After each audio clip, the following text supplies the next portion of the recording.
जब मैंने स्त्री मूवी की रियल कहानी को एक्सप्लेन किया था, तभी से आपके काफ़ी सारे लोगों के मैसेज मुझे इंस्टाग्राम पर आ रहे थे कि स्त्री रियल मूवी को भी एक्सप्लेन करो।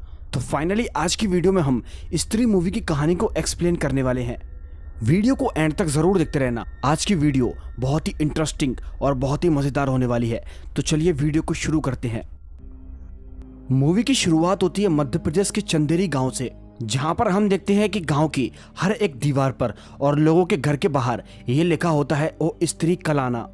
यानी कि इस गांव के अंदर एक स्त्री नाम की चुड़ैल आती है और घर का दरवाज़ा बजाती है, और जो भी दरवाज़ा खोलता है वो उसको उठा कर ले जाती है। बेसिकली ये सारी घटना मर्दों के साथ ही घटित होती है। शुरुआत में हम एक घर को देखते हैं जिसके घर के बाहर ओ स्त्री कल आना तो लिखा हुआ था, लेकिन उसमें से कल शब्द मिट चुका था।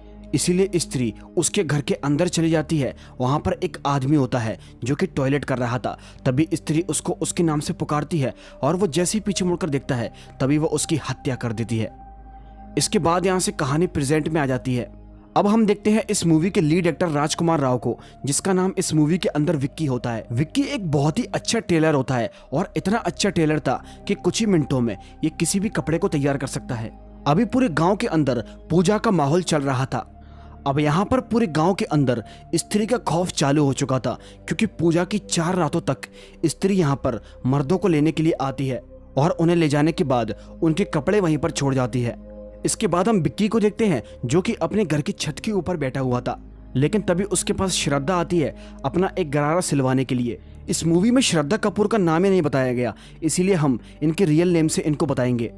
अब यहाँ पर श्रद्धा भी इस गाँव के अंदर केवल पूजा के लिए आई थी। वो विक्की से बोलती है कि शाम को पूजा के वक्त मंदिर के अंदर मिलेंगे। इसके बाद तभी विक्की अपने दोस्तों के साथ पूजा में जाता है, और पूजा से लौटते वक्त वो अपने दोस्तों को घर जाने को बोलता है, और वो वहीं मंदिर के बाहर श्रद्धा से मिलता है। अब यहाँ वो मंदिर के अंदर बिल्कुल भी नहीं जाती। ऐसा क्यों है वो तो इस मूवी के अंदर भी नहीं बताया गया। एनीवेज, उसके बाद तभी अब यहाँ पर शुरू होती है पहली रात जब स्त्री लोगों पर अटैक करेगी। पहली रात को ही रात के अंधेरे में बिट्टू और जना दोनों ही अकेले जा रहे थे, लेकिन तभी वहां पर रुद्र भैया आते हैं और उन्हें समझाते हैं कि तुम रात के अंधेरे में ऐसे मत घूमो। यानी कि स्त्री अब लोगों का शिकार करना चालू कर चुकी है, और वो उन्हें बताते हैं स्त्री से बचने की कुछ टिप्स हैं। पहली बात तो, अगर किसी काम से आपको निकलना है तो अकेले नहीं निकलना, यानी कि कुछ लोगों को साथ में लेकर निकलना है। और अगर स्त्री आपका नाम लेकर आपको पुकारे तो आपको पीछे मुड़कर बिल्कुल भी नहीं देखना है, यानी कि बस आगे ही चलते जाना है। और तीसरी बार जब वो पुकारेगी तो आप पूरी तरीके से अट्रैक्ट होकर पीछे देख लोगे, लेकिन ऐसा बिल्कुल भी नहीं करना है। अगर आपने ऐसा कर लिया तो आपकी मौत पक्की है। और वो ये भी बताते हैं कि चप्पलों को हाथ में लेकर आगे की तरफ बढ़ते जाना है। खैर, उसके बाद तभी रुद्र भैया का वहां पर एक क्षमा नाम की लड़की का कॉल आता है, और तभी वो वहां से चले जाते हैं। अब बिट्टू और जना दोनों ही डरे सहमे वहां से जा रहे होते हैं, लेकिन तभी इन्हें कुछ अजीबोगरीब आवाजें आती हैं, और इन्हें रात के वक्त जंगल की तरफ झाड़ियों में 2 डरावनी आंखें दिखाई देती है, जिसके कारण डर जाते हैं और वहां से फौरन ही भागते हैं। अब भागते भागते ये विक्की के पास पहुंच जाते हैं। यहाँ वो एक डांस देख रहा था, और यहाँ पर वही गाना होता है कमरिया वाला। अब जिस घर के अंदर ये गाना हो रहा था उस घर के बाहर भी यही लिखा हुआ था ओ स्त्री कल आना।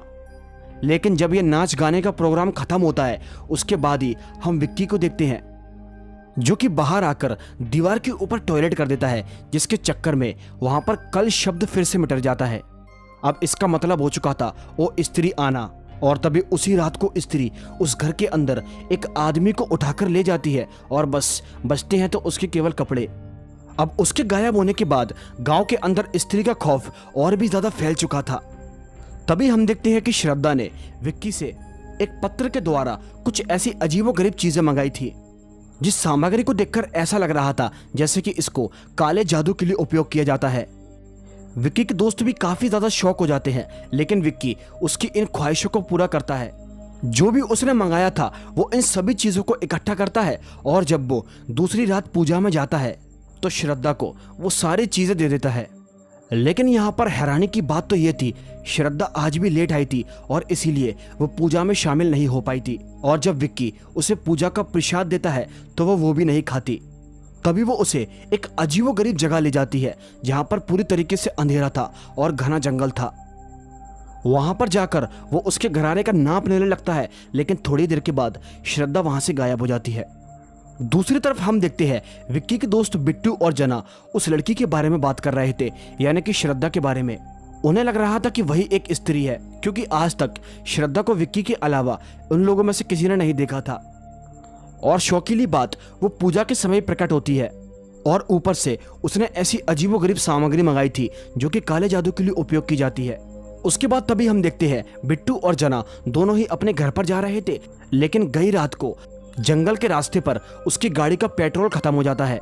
इसलिए जना बिट्टू को यहाँ पर काफी डांटता है, क्योंकि स्त्री के खौफ से सभी लोग जी रहे थे। अब पेट्रोल खत्म होने के चक्कर में दोनों पैदल ही अपने घर पर जाते हैं, और बिट्टू अपने घर के रास्ते और जना अपने घर के रास्ते चला जाता है, यानी कि दोनों अलग हो जाते हैं।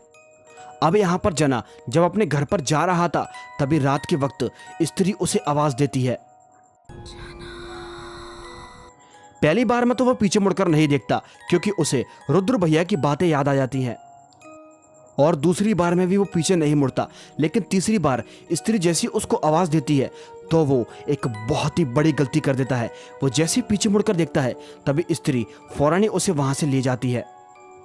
अब जना के गायब होने के बाद बिट्टू को उसको काफी दुख था, इसीलिए वो अब विक्की को भी समझाता है कि जिस लड़की के साथ तुम प्यार में पड़े हो वो स्त्री ही है, इसलिए कृपया सावधान रहना।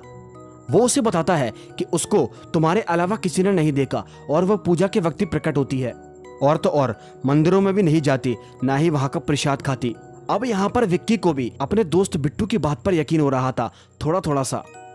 इसके बाद तभी हम देखते हैं विक्की श्रद्धा के गरारे को सिलता है, और फौरन ही सिलकर वो उससे उसी जगह पर मिलता है और उसके गरारे को दे देता है। अब उसे उस पर शक हो रहा था, इसीलिए वो उससे पूछता है कि कल रात स्त्री ने मेरे एक दोस्त जना को उठा लिया है। वो उससे बातों बातों में पूछता है कि कहीं तुम ही तो स्त्री नहीं हो, अगर हो तो मेरे दोस्त को वापस कर दो, वो बहुत ही अच्छा लड़का है। लेकिन अब यहाँ पर श्रद्धा उसकी बातों का कुछ भी जवाब नहीं दे रही थी, और थोड़ी देर के बाद वो वहां से गायब हो जाती है। इसीलिए अब यहाँ पर विक्की को कुछ भी समझ में नहीं आता। अब बिट्टू और विक्की काफी डर गए थे, इसीलिए अब वो फैसला करते हैं एक ऐसे आदमी के पास जाने का जो कि इस सब कामों में काफी नॉलेज रखता है। और तभी बिट्टू उसको रुद्र भैया के पास ले जाता है। वहां जाने के बाद वो स्त्री के बारे में पूछते हैं। उनके पास एक किताब थी, चंदेरी पुराण ऐसी कुछ। तभी वो उस किताब के अंदर पढ़कर उन्हें बताते हैं, कई साल पहले शहर में एक वेश्या हुआ करती थी। शहर का हर मर्द उसके सपने देखा करता था, लेकिन तभी उसे एक ऐसा व्यक्ति मिला जो कि उसकी आत्मा से प्यार करता था। दोनों ने शादी करने का फैसला लिया, लेकिन समाज वालों को यह बिल्कुल भी मंजूर नहीं था, क्योंकि आखिर एक वेश्या अपना घर कैसे बसा सकती है। इसीलिए समाज वालों ने मिलकर उसको और उन दोनों को जान से मार दिया। और अब मौत के बाद वो अपने उसी अधूरे प्यार की तलाश कर रही है। अब उसके अगले पन्ने पर स्त्री से बचने के कुछ उपाय भी लिखे हुए थे, लेकिन ऑफ कोर्स उस किताब के अगले पन्ने फटे हुए थे। लेकिन उसी किताब के अंदर उनको एक महल दिखाई देता है जो कि काफी खंडर था। और हैरानी की बात तो यह है कि वो महल उन्हीं के गांव के अंदर था। इसीलिए रुद्र भैया, विक्की और बिट्टू तीनों जने इस बात का पता लगाने के लिए उसी महल के अंदर जाते हैं। वो महल देखने में काफी डरावना था और रात काफी हो रही थी, इसीलिए तीनों को काफी डर लग रहा था। इसीलिए तीनों अलग अलग रास्ते पर जाते हैं और सोचते हैं कि शायद उनका दोस्त जना उनको कहीं पर मिल जाए। लेकिन अब यहाँ पर स्त्री विक्की को पीछे से आवाज लगाती है, लेकिन वो पीछे मुड़कर नहीं देखता। वो दूसरी बार आवाज लगाती है, वो पीछे नहीं मुड़ता, और वो तीसरी बार आवाज लगाती है और विक्की इस बार भी पीछे मुड़कर नहीं देखता, क्योंकि उसे रुद्र भैया की वो सारी बातें याद थी। लेकिन थोड़ी देर के बाद वो पता करता है कि उसके पीछे कोई भी नहीं है, और जब वो जैसे पीछे मुड़कर देखता है तभी स्त्री वहां से चलकर उसके पास आती है। लेकिन उसी वक्त पर श्रद्धा वहां पर आ जाती है और अपनी शक्ति के जरिए उस स्त्री को रोक लेती है। तभी वो स्त्री वहां से चली जाती है। इसके बाद तभी वो दोनों जान बचाकर उस महल से बाहर निकलते हैं, और अब बिट्टू और बाकी लोगों को यकीन हो चुका था कि श्रद्धा स्त्री नहीं है। वो उन्हें बताती है कि वो इस गांव के अंदर पूजा के लिए इसीलिए आती है क्योंकि उसने भी इस स्त्री के जरिए किसी अपने को खोया है और वो उसी की तलाश कर रही है।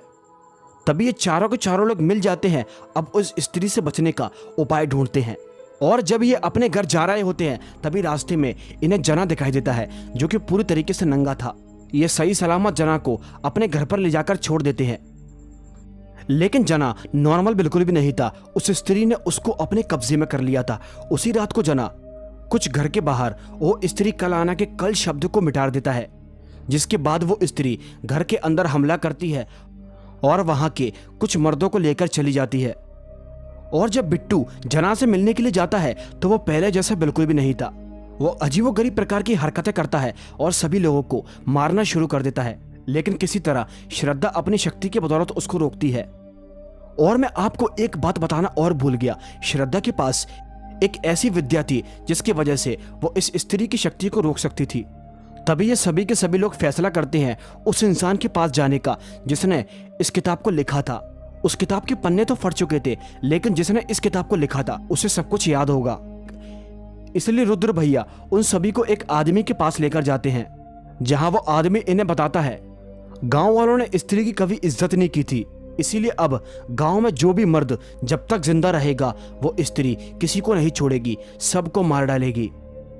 और वो उनसे ये भी कहते हैं स्त्री को केवल वही रोक सकता है जो कि बरगद की गोद में जन्मा हो, उसका रंग गेरुआ, नाक लंबी और समझे खुद को राजा, और भी काफी सारी चीजें। और इसी के साथ साथ उनके साथी देखते हैं कि वो सारी की सारी चीजें विक्की के अंदर मैच हो रही थी। जी हाँ, आप लोगों ने बिल्कुल सही सुना, विक्की अपने गांव में बरगद की गोद में जन्मा था। और भी काफी सारी चीजें, उसकी नाक भी लंबी थी। और यहाँ पर एक और पर्सनल बात, उसकी माँ एक तबायफ थी, जहाँ उसके पिता और बाकी सब ने उससे छुपा कर रखा था। अब यहाँ पर उन लोगों को स्त्री से लड़ने वाला एक रक्षक मिल चुका था, इसीलिए वो विक्की को तैयार करते हैं और पूरे दूल्हे की तरह बना देते हैं। और वहीं एक आसपास महल बना हुआ था, वो उस महल को पूरी अच्छी तरीके से सजाते हैं।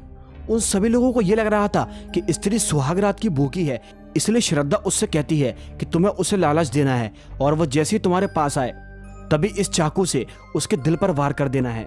वो विक्की को उसी जगह पर छोड़ देते हैं और महल के बाहर लिख देते हैं वो स्त्री आना, जिससे कि स्त्री ये पढ़कर अंदर आ जाए। और होता भी कुछ ऐसा ही है। आखिरी रात को स्त्री उसी के पास जाती है। बिट्टू, रुद्र भैया और श्रद्धा ये तीनों इसको छुपकर देख रहे थे, लेकिन तभी उसी रात को जना उन लोगों पर हमला करता है, क्योंकि वो स्त्री के कब्जे में था। और वो जैसे ही उन पर हमला करता है तभी स्त्री वहां आकर विक्की को उठाकर उसी पुराने वाले महल के अंदर ले जाती है। ये लोग जैसे तैसे करके जना को कंट्रोल करते हैं और उसी पुराने वाले महल की तरफ चले जाते हैं। वहां जाकर विक्की सुहाग रात मनाने की तैयारी करता है, लेकिन तभी स्त्री चिल्लाने लगती है और तभी उसे ऐसा लगता है कि वो ये सब नहीं करना चाहती। अब थोड़ी देर के बाद स्त्री उसके करीब आती है और उसकी आंखों में देखने लगती है, और विक्की भी उसकी आंखों में देख रहा था, लेकिन श्रद्धा वहां आकर स्त्री पर हमला कर देती है और वो उससे कहती है जल्दी से इस चाकू से उसके दिल पर वार कर दो। लेकिन विक्की यहां पर ऐसा नहीं करता। वो श्रद्धा से बोलता है कि अगर मैं भी उसको वार करके उसको मार दूंगा तो गांव वालों में और मुझ में फर्क ही क्या रह जाएगा। और वो उस पर तरस खाता है और उसे नहीं मारता। लेकिन थोड़ी देर के बाद स्त्री फिर से उनके पास आती है।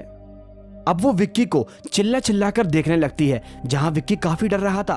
तभी श्रद्धा उसे मारने के लिए चाकू उसके पास फेंकती है और अब स्त्री भड़क जाती है, श्रद्धा के ऊपर हमला करती है। लेकिन वो इससे पहले श्रद्धा को मार पाती तभी विक्की पीछे से जाकर उसकी चोटी काट देता है, क्योंकि श्रद्धा ने उसे बताया था चोटी काटने से उसकी ताकत खत्म हो जाएगी, बस वो मरेगी नहीं।